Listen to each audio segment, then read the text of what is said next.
Bonjour à tous, bienvenue sur ce webinaire sur les presses à haute densité.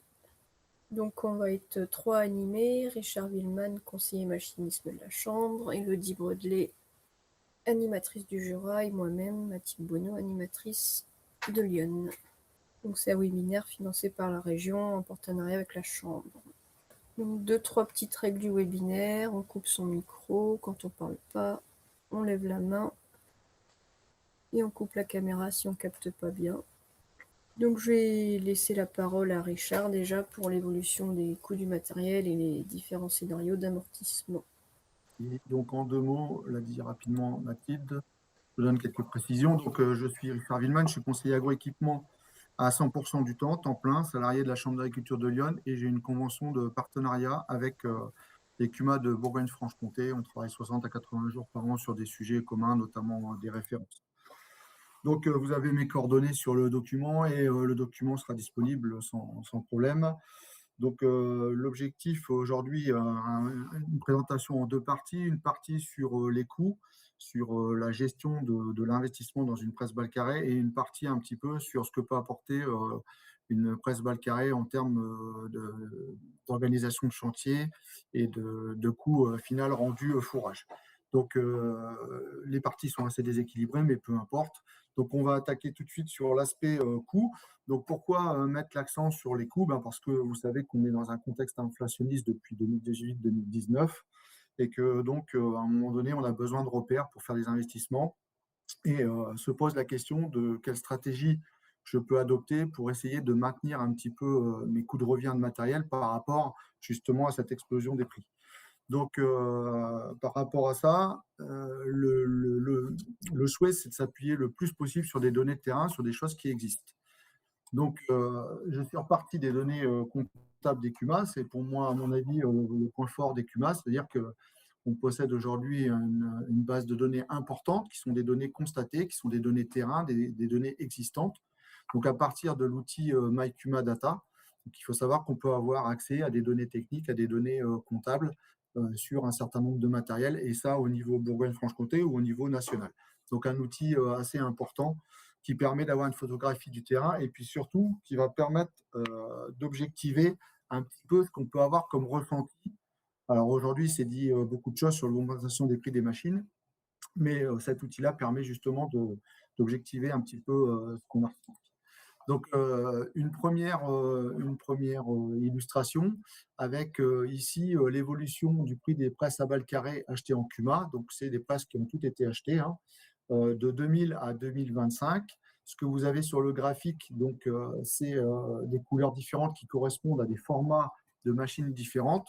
Donc, il y a deux grands formats qui sont majoritaires, donc les points bleus et les points oranges. Donc, les points bleus, c'est une section de 70 par 120, et les points orange, qui sont de plus en plus nombreux, 90 par 120. Donc, c'est ça qu'il faut regarder. Donc, ce qu'on voit sur le graphique, alors je ne sais pas si vous voyez ma flèche, oui. Donc, vous avez donc en ordonnée le prix des machines, les prix d'achat des machines. Ce qu'on voit, c'est que depuis 2000, on a une hausse constante du prix de ces machines-là, à l'heure d'achat. Par contre, on voit qu'il y a une cassure au niveau de 2018.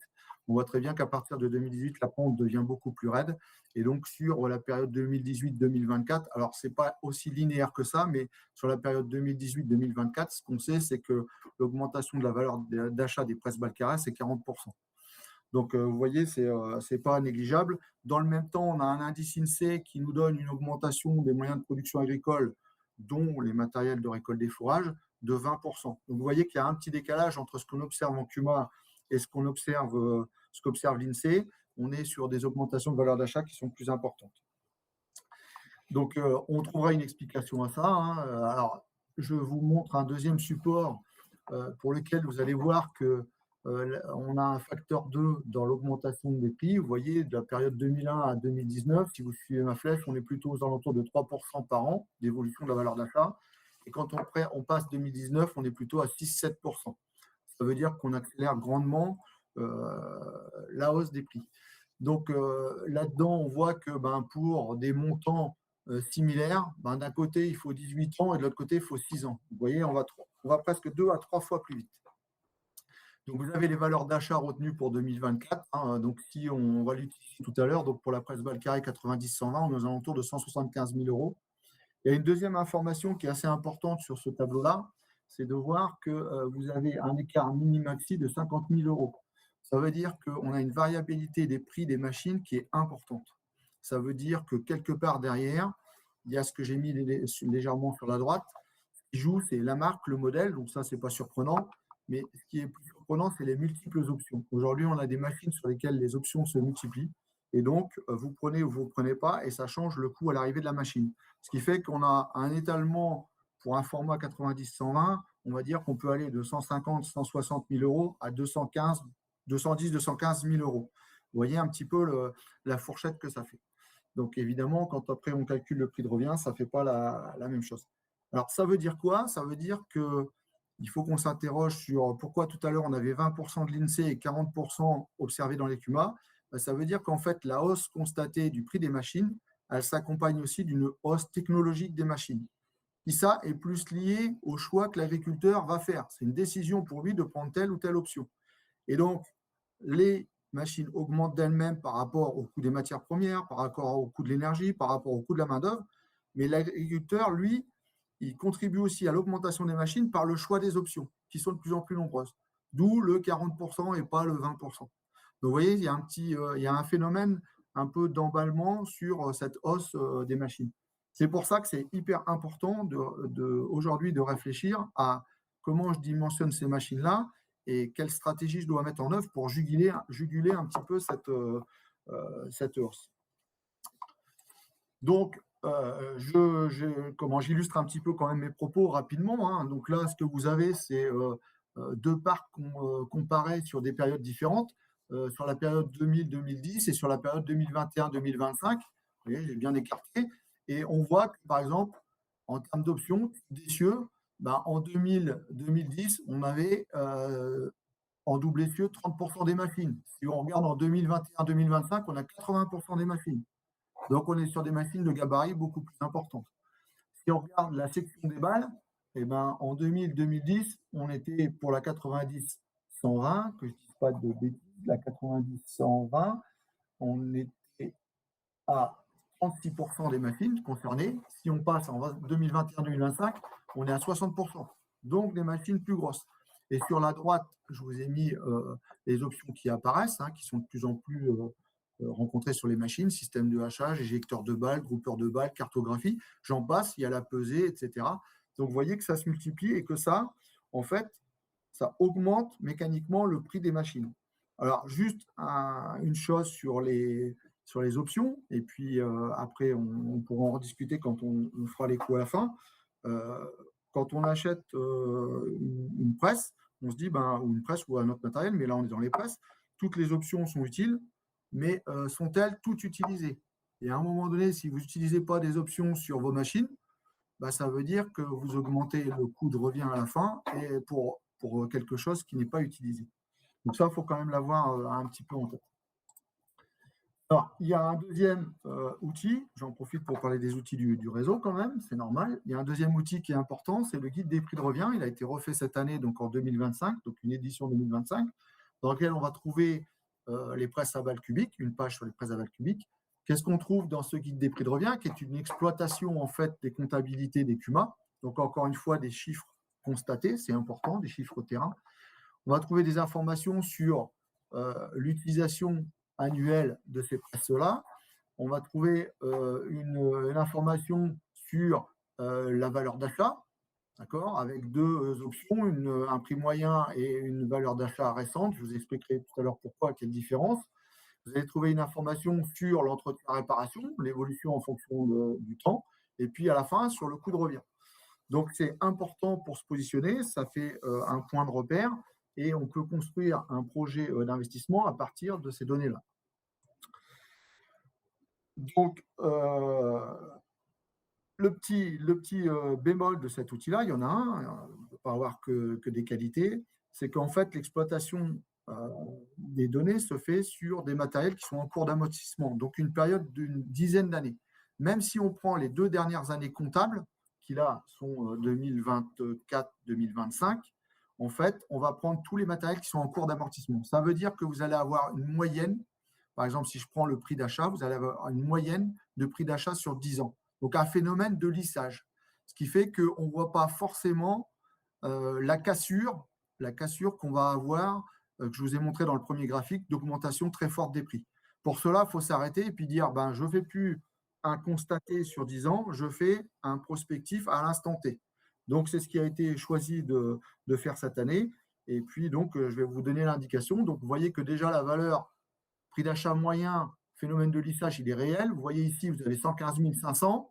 Et la valeur récente, regardez dans les données, c'est-à-dire les 2 dernières années, on est à 165 000 euros. Vous voyez déjà l'écart qu'il peut y avoir. Mais ça ne change rien au fait que ces chiffres-là sont réels et que les CUMA travaillent à 3,93 € en moyenne. Voilà. Vous avez les fourchettes qui sont indicatives, 25% les plus bas, 25% les plus élevés. Ça permet de se situer également. Alors, une information très rapide, parce que quand on propose un calcul de coût de revient en CUMA, on essaye de s'appliquer les bonnes règles de gestion de la CUMA, à savoir limiter les plus-values et puis éviter les excédents ou les manques de trésorerie.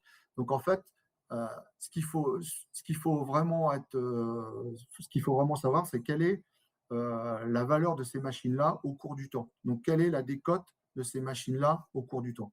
Donc là, c'est pareil, on repart de données terrain. Ici, vous avez un nuage de points qui constituent des presses à balles carrées, des petites annonces.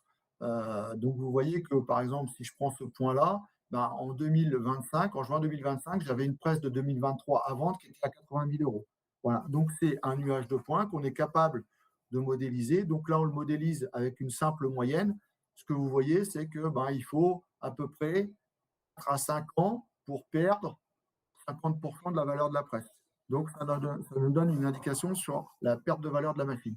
Et il faut encore 5 ans, 5 à 6 ans supplémentaires pour reperdre 25% de la valeur d'achat. Donc, on a une forme de courbe qui est comme celle-ci et qui montre qu'on n'arrive jamais à zéro. Il n'y a jamais une valeur résiduelle nulle pour une machine. Mais en revanche, ce qu'on remarque, c'est que la perte de valeur est beaucoup plus importante dans le début de la courbe que dans la fin. Donc, on est capable de modéliser ça mathématiquement et on est capable, avec donc l'âge de la presse et son volume d'utilisation, on est capable de dire quel est à peu près le taux de décote et donc de donner une valeur résiduelle.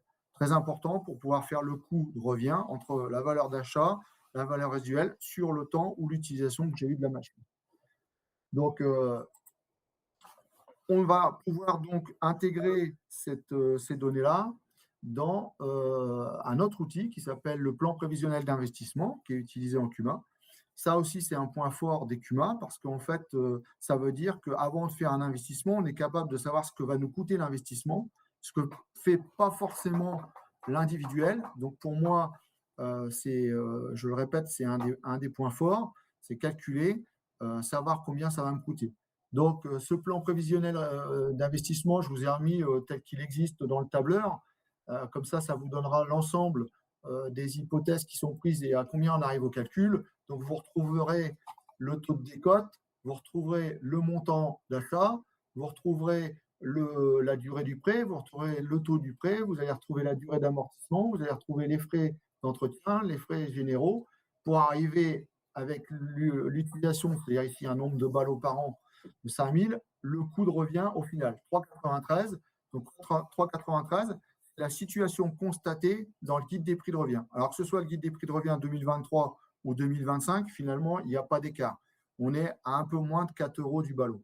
Donc voilà le premier point de repère qu'on pouvait avoir, 4 € du ballot. Deux petits rappels quand même avant, parce que vous allez voir que c'est important quand on veut choisir une stratégie d'adaptation. Le premier rappel concerne l'évolution du coût prévisionnel en fonction de l'âge de la machine. Ce que vous avez ici, c'est un coût prévisionnel année par année d'une presse balle carrée. Donc, on part de 0 jusqu'à 90 000 ballots ou 15 ans, voilà, comme on veut, ou un nombre d'heures, peu importe. Mais on a une échelle de temps en abscisse.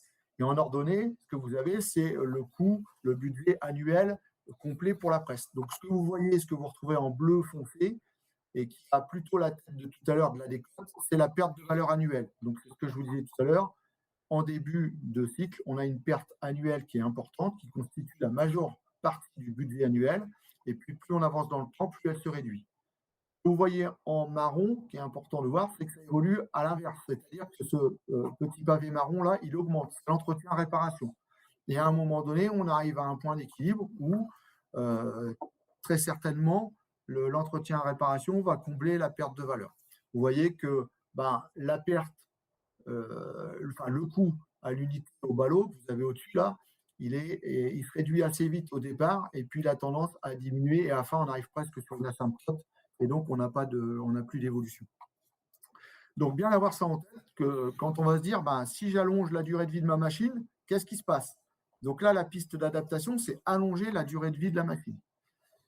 Deuxième petit rappel que vous avez peut-être déjà tous vu, c'est le plein emploi de la machine qui va réduire le coût. C'est-à-dire, plus je vais mettre d'activité sur ma machine, plus mon coût va réduire.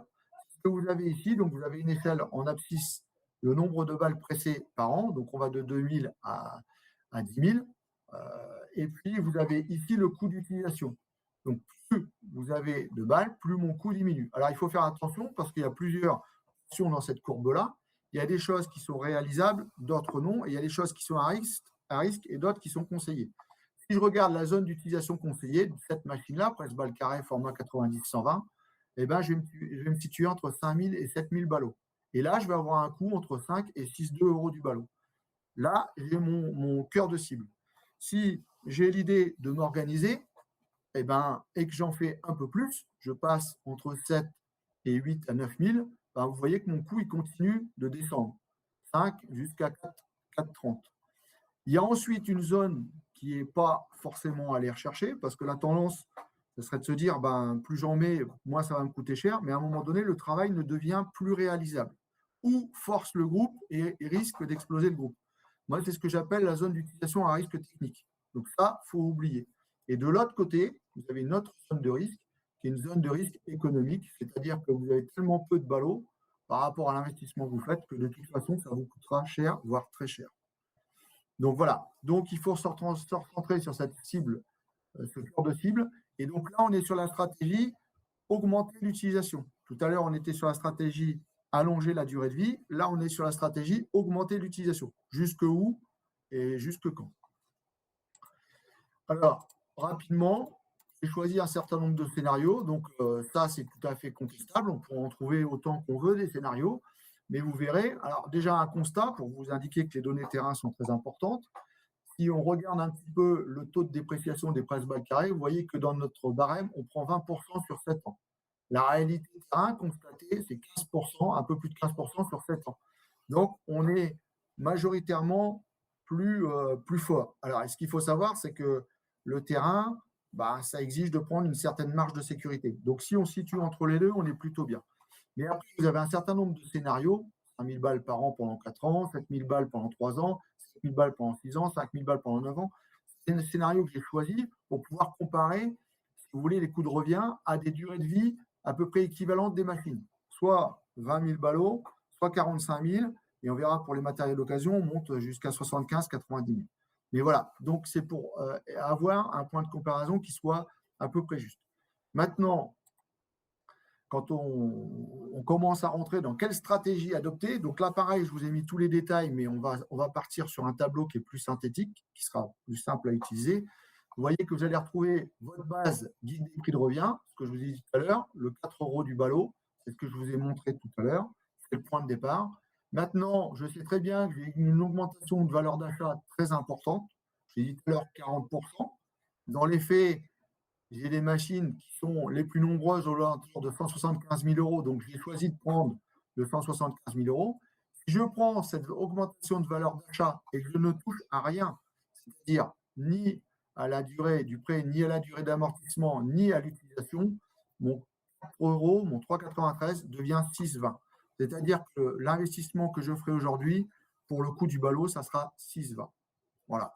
C'est si je ne fais rien. Donc évidemment, on voit bien un petit peu la réaction des adhérents par rapport à ça, qui cherchent aussi à maintenir et à compresser leur charge, qui trouvent que c'est une augmentation qui est quand même sacrément conséquente. Et donc, il faut faire quelque chose. Donc, je me pose la question, Alors, dans les stratégies où je vais quand même acheter du neuf, d'accord, je vais acheter du neuf, bah, il y a deux stratégies qui peuvent être utilisées. C'est soit j'allonge la durée d'utilisation, je laisse vieillir par rapport à ce que je faisais. Là, on était plutôt sur une durée d'utilisation de 4 ans. Soit je vais augmenter l'utilisation. Le premier tableau ici, c'est je vais augmenter la durée d'utilisation. Je laisse vieillir, je passe à 9. Et donc, vous voyez que ben, toujours en respectant les bonnes règles d'utilisation de CUMA et en ajustant l'entretien-réparation, ben, mon 6,20, il devient 4,97. Donc, effectivement, j'ai un levier qui me permet ici de réduire le coût à condition de garder ma machine 9 ans. Si je choisis d'augmenter l'utilisation, je reste sur mes 3-4 ans. D'accord. Alors, j'ai mis 3 au lieu de 4 parce que quand vous faites plus de ballots, si on veut comparer au même instant à peu près à 20 000 ballots, c'est 7 000 ballots par an, et ben, je suis obligé de mettre 3. Donc, vous avez une décote qui est un peu plus importante. Vous avez une durée d'amortissement qui est un peu plus courte. Et donc, du coup, le 6,20, il devient 5. Ce qu'on peut se dire, c'est qu'à la limite, on peut combiner les deux. Je peux, et c'est la dernière colonne, je peux allonger, passer de 4 à 6 et passer de 5 000 à 7 000 ballots. Cette stratégie-là m'emmène vers un coût plutôt de 4,30 € du ballot. Donc, vous voyez qu'en combinant les stratégies, on arrive à réduire ce coût. Alors, c'est facile de le dire sur un tableau, c'est beaucoup plus difficile de le faire dans la réalité. Parce que quand vous passez de 4 000, de 5 000 à 7 000 ballots, c'est énorme. C'est plus facile de laisser vieillir une machine, surtout dans le contexte actuel où on a un renouvellement qui était assez rapide des machines. C'est plutôt facile de laisser vieillir des machines plutôt que d'aller chercher de l'utilisation supplémentaire. Chercher de l'utilisation supplémentaire, ça veut dire élargir la zone, ça veut dire augmenter les déplacements, ça veut dire augmenter les adhérents. Donc, le fonctionnement, il est quand même beaucoup plus complexe. Donc, il y a une piste qui est plus facile à mettre en œuvre que l'autre. Mais les deux peuvent être combinés. Il y a une autre stratégie qui peut rester la même. Donc, à chaque fois, vous retrouvez la base initiale, vous retrouvez le coût prospectif et vous retrouvez les scénarios qui sont utilisés. La stratégie qui peut être supplémentaire par rapport à un achat neuf, c'est acheter plus simple. Tout à l'heure, je vous ai parlé des multiples options. Ben, à un moment donné, je vous ai dit toutes sont utiles, toutes ne sont pas utilisées. Si vous avez des options que vous n'allez pas utiliser, ça ne sert à rien d'investir. Donc là, j'ai pris typiquement le cas d'une presse qui serait un peu dépouillée, où au lieu de la payer 175 000 €, je vais la payer 150 000 €. La répercussion, c'est quoi? 150 000 €, si je ne change rien du tout au système, c'est-à-dire je n'allonge pas la durée, je ne change pas l'utilisation, mais toujours à 5 000 ballots, ben mon 6,20, il devient 5,4. Donc vous voyez qu'il y a quand même un levier assez fort sur le prix d'achat de ma machine. La marque, le modèle, le montant des options, ça peut jouer sur à peu près 50 000 €. Là, je n'ai pas pris 50 000 €, j'ai pris juste 25 000, je me situe au milieu, mais il y a quand même un levier assez fort là-dessus. Donc, bien se poser les questions des besoins, bien se poser les questions de ce que je veux comme option. Et puis après, bah, vous regarderez. Après, vous pouvez adroitement rappliquer les stratégies qu'on avait vues avant, c'est-à-dire augmenter le nombre de ballots. Je passe de 5 000 à 7 000. Vous pouvez allonger et augmenter le nombre de ballots, et vous voyez que votre prix de revient, il continue de baisser. Et là, on retrouve des valeurs qu'on connaissait sur les années antérieures. Pas non plus toujours facile à mettre en œuvre, mais mathématiquement, c'est faisable. Il y a une autre stratégie qui reste possible, c'est l'achat d'occasion. Donc, l'achat d'occasion, là, je suis parti sur une presse 81 000 €, 40 000 ballots révisés. Donc, vous voyez que 80 000 €, je garde 5 ans. Alors, je suis parti aussi parce que ça correspond à une réalité sur le terrain, c'est que généralement, on a un volume d'activité qui a tendance à baisser. Et donc, on est sur des volumes d'utilisation qui sont un peu plus faibles. Donc, je suis parti sur 3 500 ballots. Vous voyez qu'un achat d'occasion 80 000 € gardé 5 ans, 3 500 ballots, vous descendez à 4,50, 4,60. Ce qui est intéressant de voir, c'est qu'on pourrait se dire comme auparavant, on va pousser la stratégie jusqu'au bout. Je vais allonger, je vais allonger, je vais allonger. Alors, je ne vais pas augmenter en nombre de ballots parce que le risque, quand on achète d'occasion une machine qui a déjà 40 000 ballots, le risque, vous le connaissez, c'est le risque de panne. Donc, je ne vais pas augmenter l'utilisation. Par contre, je peux essayer de la garder un peu plus longtemps. Et vous regardez, en la gardant un petit peu plus longtemps, l'entretien continue d'augmenter et finalement, le coût de revient, il descend assez peu. Donc, cette situation-là, elle est plus à risque. Ce n'est pas la peine de se dire, bah, je vais faire 7, je vais faire 10 ans, parce qu'à un moment donné, je prends un risque qui est plus grand et qui n'est pas payé, qui ne se retrouve pas sur la diminution du coût de revient. Donc ça, c'est important de l'avoir en tête aussi. Donc, vous avez un tableau synthétique qui se présente comme ça, dans lequel vous allez retrouver tous les scénarios que j'ai évoqués juste avant. Donc, le constaté, qui est le guide des prix de revient, avec son 3,90 €. Vous allez retrouver le prospectif. Si je ne fais rien, mais que j'achète aujourd'hui, je fais un investissement dans la presse balle carré, ben, ça sera 6,20 €. Et puis après, les différentes stratégies. J'achète neuf ou j'achète d'occasion. J'achète neuf plein pot avec option ou plutôt plus simple. Je allonge la durée de vie. J'augmente l'utilisation. Je combine les deux. Vous voyez que ça descend drastiquement. Et puis, celui-là, j'achète plus simple. Je n'ai pas remis le détail, mais vous voyez qu'il faut comparer le 5,4 ici avec le 6,2. Donc, voilà, ces stratégies-là résumées, vous voyez bien qu'il y a quand même un intérêt à les mettre en œuvre, ou au moins y réfléchir, parce que, alors, on parle d'euros, là, on est à 1 €, 1,50 € d'écart. Il ne faut pas oublier qu'on est sur 5 ou 7 000 ballots, hein. À la fin, à l'année, ça fait un billet. C'est pas, faites attention, là, on dilue un petit peu par l'utilisation, par le ballot, mais ça fait un billet à la fin. Ça vous paye largement l'entretien, hein. Sur les machines d'occasion, on peut être à 5 000 6 000 € d'entretien sans problème.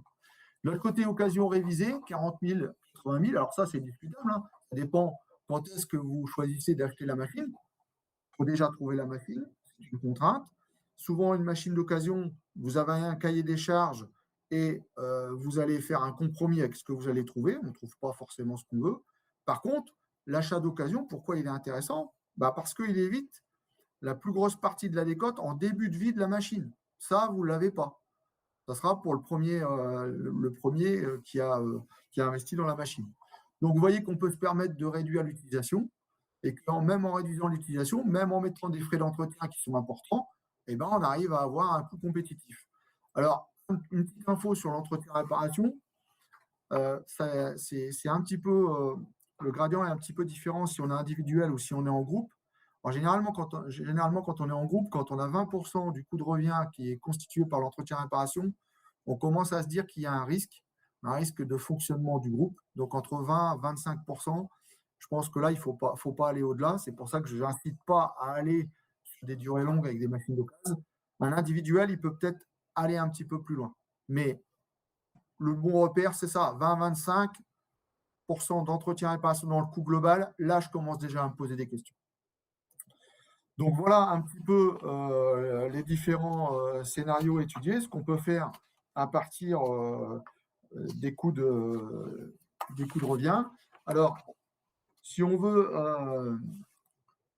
alors je vais revenir en arrière, si on veut un peu en termes de conclusion, ce qu'il faut avoir en tête, alors il y a plusieurs choses. La première, c'est que ce qu'on a constaté par augmentation des valeurs d'achat, je pense qu'on ne reviendra pas en arrière, donc ça oblige à s'adapter. C'est pour ça qu'on vous présente ça. Il y a plusieurs stratégies, je vous les ai montrées. Vous pouvez les combiner. Il n'y a pas de recette pour moi, parce qu'en fait, ça va dépendre vraiment de la situation dans laquelle vous allez être. Est-ce qu'autour de vous, vous avez la possibilité d'augmenter l'utilisation ou pas? Est-ce qu'il faut aller chercher d'autres adhérents qui ne vont pas travailler comme vous, etc. ou pas? Enfin, vous voyez que en fait, chaque situation va être très différente, ce qui fait que les leviers, vous allez les combiner ou pas en fonction de votre situation. Donc, il n'y a pas de recette. Et puis, pour moi, il y a une chose importante, et c'est pour ça que je tenais à vous présenter ça aujourd'hui, c'est que pendant longtemps, dans nos Cuma, on a pensé confort, utilisation, innovation, matériel performant. Il ne faut pas qu'on oublie compétitivité. Et donc, à un moment donné, remettre le coût de revient, le calcul qu'on fait, le point fort qu'on avait au centre de la réflexion, c'est important. Et remettre le coût de revient au centre de la réflexion, ça veut dire que ce qu'il y avait comme priorité avant, qui peuvent quand même être considérées comme importantes, ces priorités-là, eh ben, elles peuvent être déclassées au profit du coût de revient. C'est-à-dire ce qui me paraissait immuable avant et hyper important, la performance de la machine, ben, peut-être qu'à un moment donné, ça va être bah, le coût de revient est peut-être un peu moins d'options. Donc, il faut qu'on revienne à de l'économique et c'est important d'avoir ces choses-là en tête. Voilà sur la première partie. Donc, bien conduire. Alors là, vous avez vu, on est à l'échelle du matériel. C'est bien conduire son investissement, c'est bien le dimensionner par rapport à mes besoins. Et une fois que j'ai fait ça, eh ben, là, au niveau de la presse balle carrée, mais d'autres matériels, ça ne s'arrête pas là. Derrière, c'est comment je vais l'utiliser. Donc, en fait, du matériel, je vais passer au chantier. Et qui dit chantier dit intégration de la traction, de la main-d'œuvre, du carburant, dit organisation. Et donc là, sur la base de ce qu'on avait fait depuis 2012-2013, où on avait une action qui s'appelait efficience des chantiers collectifs, que j'ai remis à jour donc en 2025 pour ce webinaire. Donc, on avait calculé des coûts de chantier en fonction de différents modes d'investissement et différentes organisations. Donc, ce que vous trouvez en termes de référence, c'est un individuel avec une presse balle ronde. Donc, ça, c'est le plus répandu. Vous allez trouver du matériel partagé, que ce soit une presse balle ronde ou une presse balle Cuma, mais avec une organisation individuelle. Ça veut dire, je suis en Cuma, j'ai investi en collectif dans la presse, mais je garde mon tracteur, je garde mon chauffeur et je regarde la zone d'activité chez moi. Donc ça, c'est une première marche. Et une deuxième marche où on a acheté le matériel en collectif, en Cuma ou autre, mais en collectif, et on met en place derrière une organisation collective. Et ce qu'on voit assez facilement sur ce graphique-là, c'est un espèce d'escalier. Vous voyez que de 76 € la tonne. Donc là, je reviens dessus un petit peu en termes de détails. Vous allez trouver quoi là-dedans? Qu'est-ce qu'on trouve? On trouve de la fauche du foin jusqu'à son stockage sous le bâtiment. C'est-à-dire, je fauche, je fane, j'endaine, je presse, je manipule, je transporte, je ramène à la ferme, je décharge, je stocke. Ce coût-là, il prend ces activités-là complètes. Donc, le 76 € tonne, qui représente l'individu avec une presse balle ronde, ben vous voyez que quand je commence à raisonner dimensionnement de l'outil, c'est ce que j'ai fait juste avant, ben j'ai quand même des choses à gratter, parce que je peux descendre à 70, voire 66, en fonction du type de matériel que je vais avoir, rien que par l'investissement. C'est une première marche d'escalier, c'est ce qui me permet d'avoir un gain d'à peu près 10%. Si j'ajoute la deuxième marche de l'escalier qui est l'organisation collective là-dessus, c'est comment je vais gérer mon chantier. Ben, je vois que je peux en faire un petit peu plus parce que je suis organisé. Si j'en fais un peu plus, j'arrive encore à comprimer les coûts. Et là, on arrive à presque du 30% de réduction du coût de récolte. Alors, il y a un petit différentiel entre la presse ballon et la presse balle carrée. Alors, c'est aussi l'objectif du webinaire aujourd'hui, c'est de dire pourquoi la presse balle carrée elle a un intérêt. Elle a un intérêt parce qu'elle a des dimensions différentes, elle a des densités différentes, elle a des formes différentes, donc qui ont une incidence sur le stockage, sur le transport par exemple. Il y a du pressage en continu. Alors, même si aujourd'hui les presses à balle ronde rattrapent un petit peu de retard en termes de densité, en termes de pressage en continu, on est quand même encore sur des choses un peu favorables qui restent favorables à la presse balle carrée. Le seul problème de la presse balle carrée, c'est qu'il faut un volume d'utilisation pour pouvoir rentabiliser la machine qui coûte beaucoup plus cher. Donc, vous voyez que aller jusqu'au bout de l'escalier, c'est quand même important de se dire il y a 30% d'économie à faire à la fin. J'ai choisi, alors ça, c'est des données de terrain, encore une fois, c'est des enquêtes. J'ai choisi de ne pas répercuter une Cuma qu'on avait considérée, entre guillemets, comme modèle, parce que il faut pouvoir aussi la suivre.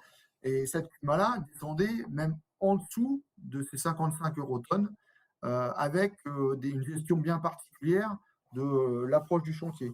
Une gestion en îlot, prédisposition des machines, etc.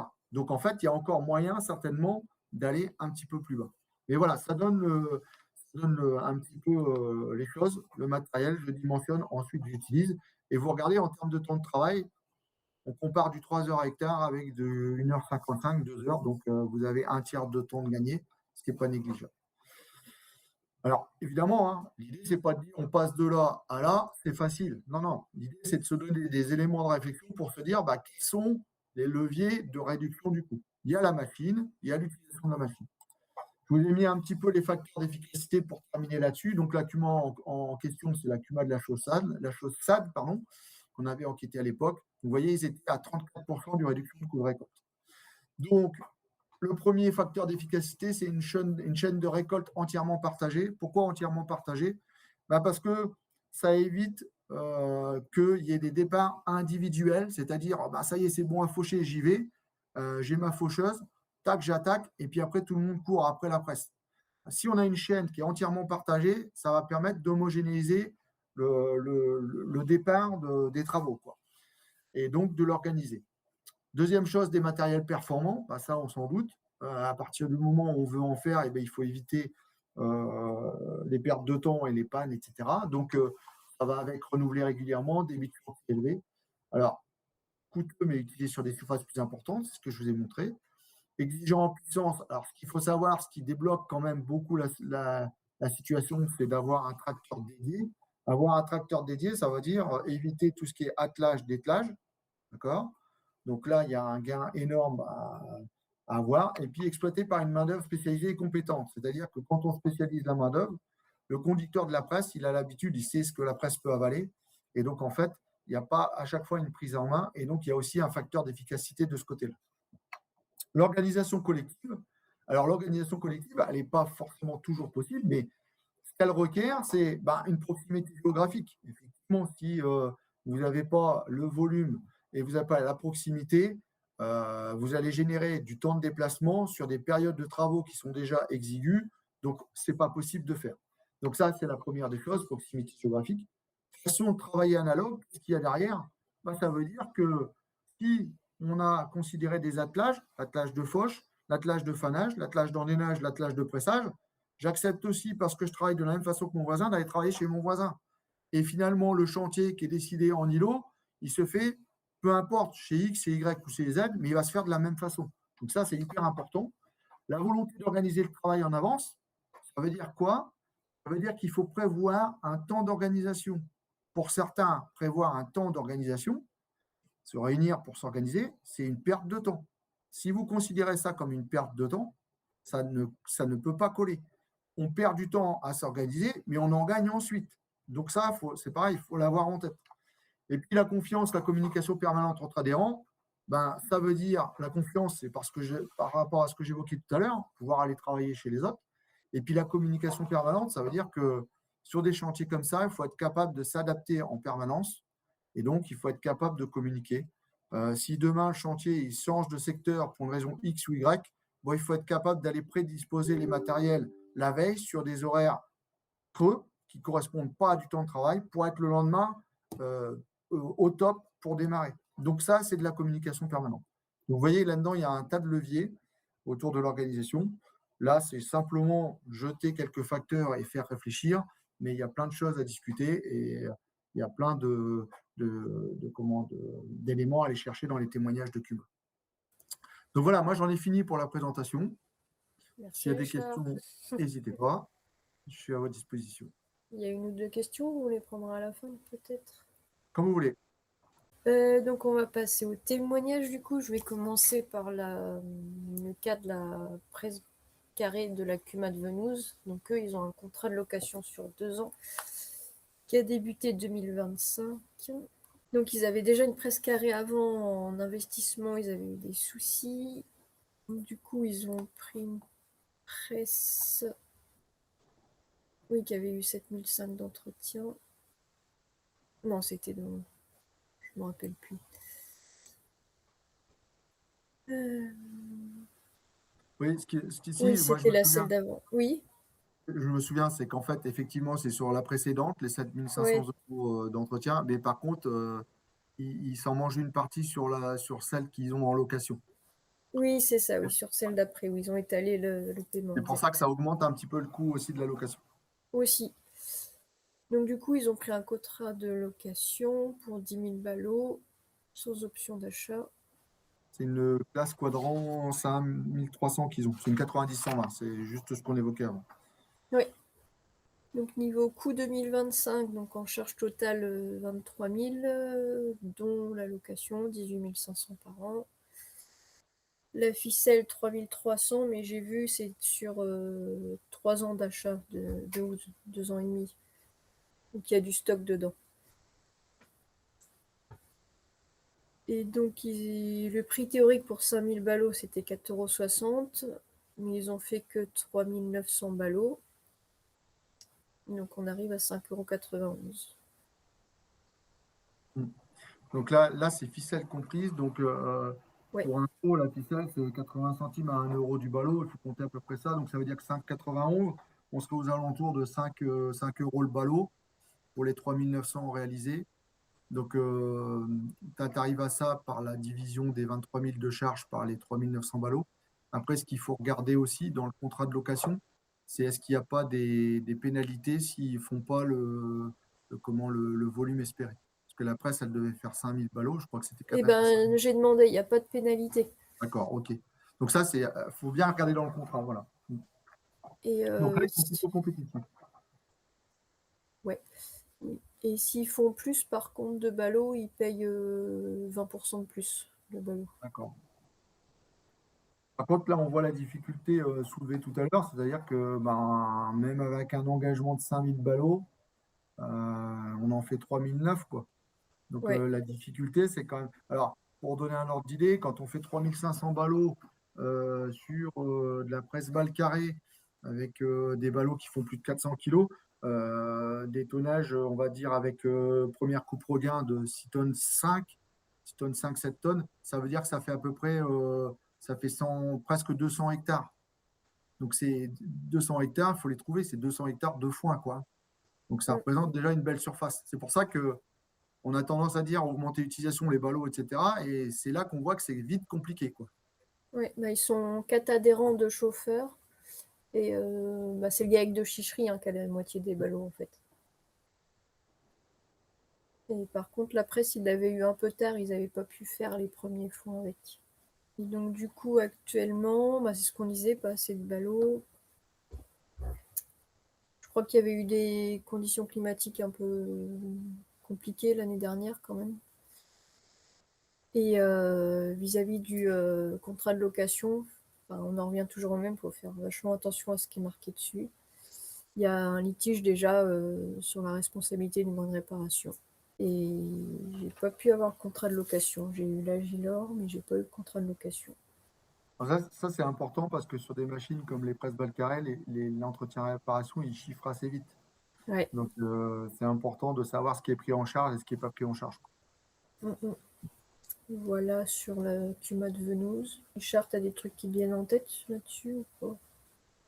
Non, bon, on retrouve. Enfin, ça permet de repositionner le contrat de location par rapport à ce que je vous ai montré tout à l'heure en termes de coûts, hein. On voit qu'ils sont à 5 € du ballot, donc c'est quelque chose qui peut être compétitif, qui apporte une solution à peut-être un volume aussi qui est pas trop important, et puis qui offre aussi de la sécurité, de la sérénité, parce que vous vous dites finalement la machine ne m'appartient pas, elle reste au concessionnaire. Après, la difficulté, tu l'as un peu dit, c'est de bien lire le contrat, de savoir ce qui est inclus, ce qui n'est pas inclus, quoi. Et Mm. à la fin du contrat de location, bien souvent, si vous refaites un contrat de location chez le même constructeur ou fournisseur, c'est pas trop problématique. Mais ce qui peut se poser comme question, c'est si demain j'arrête la location et je pars à la concurrence, etc., ben, qu'est-ce qui est prévu dans le contrat et qu'est-ce qui va être appliqué? Hein, j'imagine qu'à la fin de contrat de location, il y a un état des lieux de la machine et la machine, elle est dans quel état? Évidemment, c'est un matériel qui sert, donc c'est un matériel qui va forcément souffrir un peu. Et ben, qu'est-ce qu'on prend comme pénalité? Parce qu'aujourd'hui, on a un coût de 5 € du ballot, sans savoir au final s'il y aura, alors moi j'appelle ça des pénalités, je ne sais pas si c'est des pénalités, mais s'il y aura des suppléments ou pas, quoi. Voilà. Oui, oui, oui, clairement. C'est là qu'il faut être vigilant, quoi. Mm. Elodie, je te laisse la parole. Et ben, du coup, je suis Élodie, l'animatrice des CUMA du Jura, et je vais vous parler de l'exemple de la CUMA du Grand Vaud, qui est une CUMA qui a investi dans une presse à haute densité en 2024 pour la première fois. C'est assez rare d'avoir d'avoir dans le Jura des presses en CUMA. Du coup, eux, ils sont situés dans le Haut-Jura. Et leur souhait, enfin leur problématique, c'est qu'ils ont été face à une année où il y avait beaucoup de fourrage et où du coup ils avaient aussi pas mal de stock. Et du coup, ils souhaitaient commercialiser leur surplus de production Et pour le commercialiser, le conditionnement en bottes carrées est clairement le plus facile pour vendre les bottes. Et le fait de stocker les bottes carrées leur permet aussi d'optimiser leur espace dans les bâtiments. Donc c'est pour ça qu'ils ont fait le choix d'investir dans cette presse. Par contre, ils ont bien conscience que le volume initial est assez bas, et du coup, ils se sont penchés sur un modèle d'occasion. C'est un modèle d'occasion qu'ils ont mis un peu de temps à trouver. Ce projet, ils l'avaient déjà en tête depuis un moment, mais il a fallu qu'il y ait 3-4 adhérents qui le saisissent vraiment et qui prennent le risque en fait, de s'engager dans une activité qui, de base, ils savaient allait leur coûter cher, mais qui répondait à l'un de leurs besoins. Au niveau du fonctionnement, du coup, c'est pour presser, enfin, au moment de la fenaison, la paille également, et ils avaient pour projet d'ajouter un cône de repressage qu'ils ont ajouté sur l'activité en 2025, donc l'année dernière. Et pour l'organisation, dès le départ, ils s'étaient dit qu'il y avait 2 chauffeurs, voire 3 maximum. Aujourd'hui, ils tournent sur 2 chauffeurs avec 2 tracteurs d'adhérents.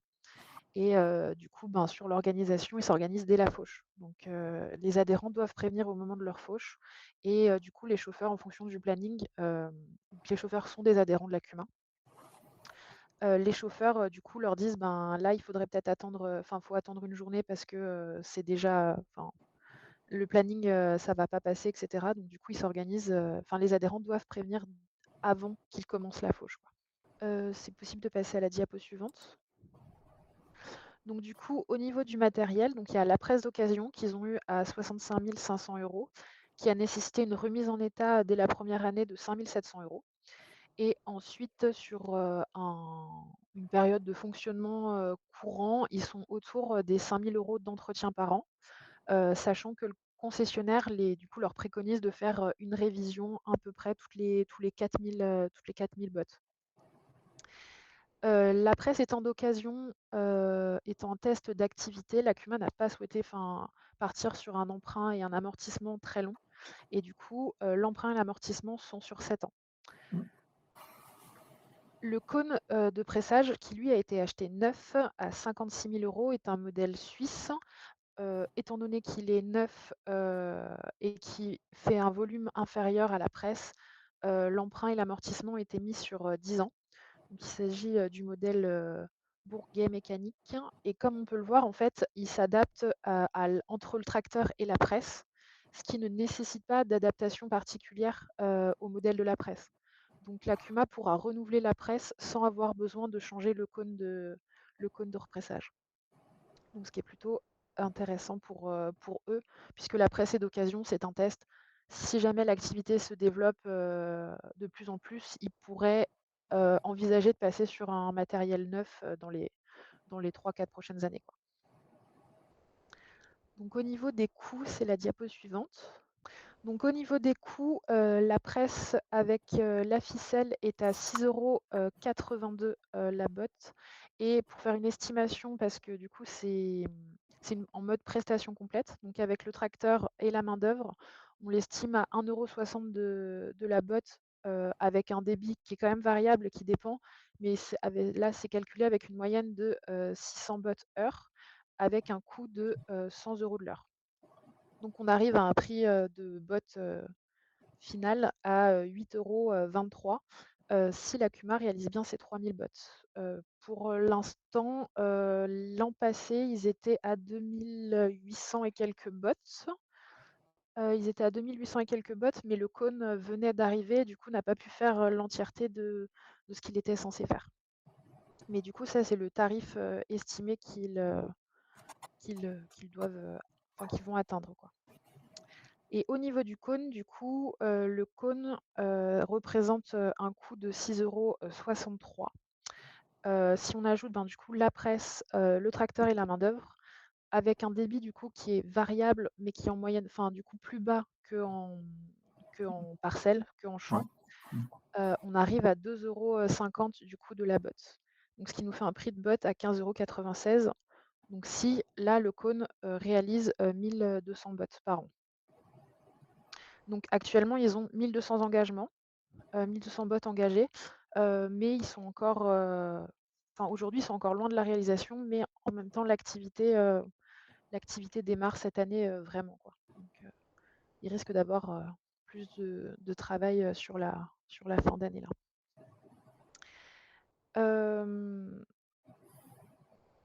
Du coup, au niveau des prix, la partie tracteur, et main-d'œuvre est facturée, à l'extérieur de la CUMA.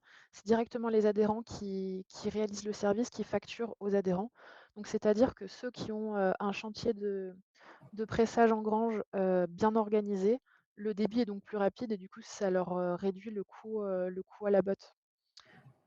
Ce qui permet d'organiser le chantier, notamment au niveau du pressage, en grange, c'est, s'il y a bien une griffe pour approvisionner le cône et s'il y a bien un tracteur pour retirer les bottes à l'arrière.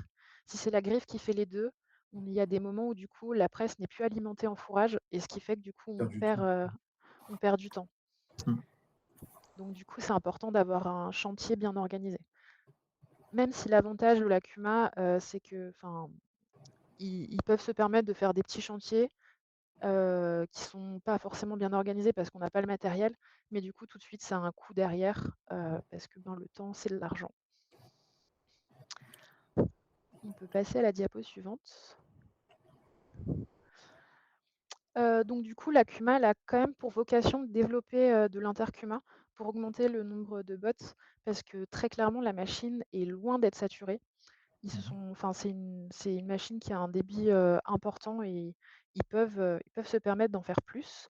Pour information, leur maximum actuellement a été 700 bots dans une journée, donc ils en sont très fiers et après ils ont des fois des minimums très importants parce qu'ils se permettent, d'aller sur des parcelles que, par exemple, une ETA ne ferait pas forcément. Des petites parcelles, des parcelles en coteaux, des parcelles peu accessibles où là le débit forcément, chute, mais où, l'agriculteur a l'intérêt d'utiliser ce type de machine.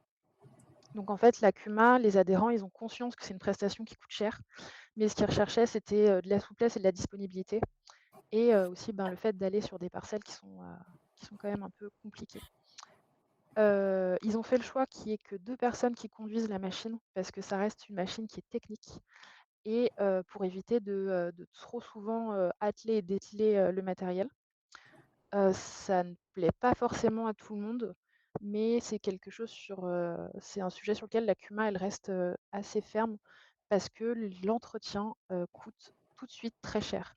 Une Mmh. panne sur une presse à haute densité, c'est tout de suite, des montants très importants qui nécessitent, des interventions, forcément du concessionnaire et du coup, cette CUMA-là, met en garde les autres CUMA et les autres personnes qui souhaitent investir dans ce matériel sur, le service du concessionnaire. Ils ont pris une machine d'occasion classe parce qu'ils savaient que le concessionnaire, même s'il est un peu loin, il est, je crois à plus de 40 minutes de route, et dans la concession, il y a 3 mécaniciens qui sont formés sur les Mmh. presses à haute densité. Et du coup, ils ont déjà eu des dépannages par téléphone et ils ont, de la réactivité quand ils sont en panne. Donc c'est ça qui a fait, la différence, qui fait la différence pour eux. C'est vraiment le service, d'entretien derrière qu'ils ont et le fait que, ils ont des mécaniciens qui sont réellement formés, sur la machine. Parce que comme on peut le voir, il y a facilement, dès qu'il y a une intervention, on a facilement pour 1 000 €, quoi. Donc c'est important, d'éviter des pannes et d'avoir du personnel, compétent derrière. Donc voilà pour, la partie de la CUMA du Grand Vaud. Et s'il y a des personnes des CUMA qui sont intéressées, pour faire, du pressage, en grange, la CUMA du Grand Vaud est disponible. Bon, c'est quand même une belle illustration de ce qu'on a vu juste avant, parce qu'un achat d'occasion pour répondre à un petit volume d'utilisation avec un entretien de 5 000 € et puis une machine qui vaut, alors là, ça doit être 71 ou 72 000 avec les. On est dedans, enfin, ils sont Mmh. pile poil dedans. Après, ça coûte cher. Quand je regarde le tarif, là, 6,82, si j'enlève la ficelle, toujours, je suis à 6 € du ballot, ça coûte cher, mais c'est pas non plus C'est pas la hors de prix. catastrophe. Mmh. Voilà, c'est pas la catastrophe. Ils ont choisi, je pense, une stratégie adaptée à ce qu'ils voulaient faire. Maintenant, c'est vrai que s'il y avait ne serait-ce que 1000 ballots en plus, ça passerait. Voilà. Donc, ils ne sont pas très loin du but, quoi. Oui. C'est plutôt bien vu, bien réfléchi. Merci Elodie. De rien. Du coup, est-ce qu'il y a des questions, d'autres choses à dire? Oui, bonjour. Bonjour Lucie. Moi, j'ai quelques questions, précisions. Richard, tu disais qu'il y avait des options qui étaient très payantes, enfin, qui étaient payantes, hein, qui coûtaient cher, mais qui n'étaient pas beaucoup utilisées. À quoi tu pensais notamment? Enfin, est-ce que tu as Ben, des exemples de gadgets, on va dire? c'est pas des gadgets. C'est pas du gadget, mais c'est savoir ce que ça peut t'apporter. Par exemple, si je prends une 90-120 avec capteur d'humidité, alors ça, c'est intéressant, avec pesée, euh, comment je veux dire, et puis cartographie, voilà typiquement les choses qu'on peut exploiter ou pas. Voilà, donc là, tu tournes à 200, ce que je disais tout à l'heure, à 210, 215. Tu prends une presse qui a un peu moins de choses, mais qui va prendre l'essentiel, le hachage, etc., tu tombes à 175 000. Donc, pour moi, c'est plutôt là que ça joue. C'est plutôt sur l'électronique, la capacité de la presse à s'adapter au tracteur, isobus ou pas. Enfin, c'est des choses comme ça. Mais c'est pareil. Enfin, il faudrait prendre la liste des options et puis je pourrais regarder, je pourrais te les donner. Mais T'as des exemples de Kuma qui ont des options qui ne les utilisent pas? Ou même d'individuels, anonymes, hein? non, c'est plutôt individuel. Parce que, en fait, on n'en suit pas tant que ça, des presses balles carrées en Cuma, hein. Oui. Je me souviens, quand on a fait l'enquête efficience des chantiers, on devait avoir une dizaine ou une douzaine de chantiers, hein. C'est pas énorme, hein. Oui. Voilà. Mais ce qu'il faut que tu retiennes, Lucie, quand même, ça c'est clair, c'est qu'entre une presse bien équipée d'une grande marque, tu es à 215 000, et puis une un peu moins de bonne marque et puis un peu dépouillée, tu es à 150. Ok, ouais. Euh, Et après, bah, peut-être que, je sais pas, moi, un capteur d'humidité, c'est hyper important dans des régions, peut-être dans le Jura, comme dans la Manche, des choses comme ça. Peut-être que dans d'autres régions, c'est moins important. Alors, c'est pas le capteur d'humidité, c'est pas ça qui va changer la donne, mais tu vois, chaque option peut être aussi raisonnée différemment en fonction de la zone dans laquelle tu es.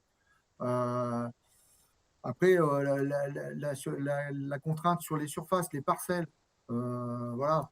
Mais moi, pour moi, aujourd'hui, les choses qu'on voit, c'est un peu de la cartographie, des choses comme ça, qui des gens. Ou alors, par exemple, tu as, une option qu'on ne trouve pas régulièrement, c'est l'avancement automatisé par rapport au flux de matière, par exemple. Bon, Ah, bah, ok. à toi de te poser la question aujourd'hui si le gain que tu vas avoir par rapport à ça, il va te payer le surplus que tu vas avoir sur la presse, quoi. Tu vois.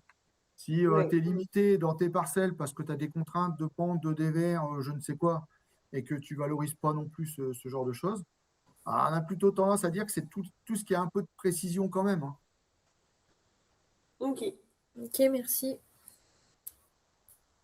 Et tu as présenté deux types de presse, avec pardon, deux dimensions différentes. Il y a quoi comme, enfin, c'est quoi les avantages et les inconvénients de ces deux modèles?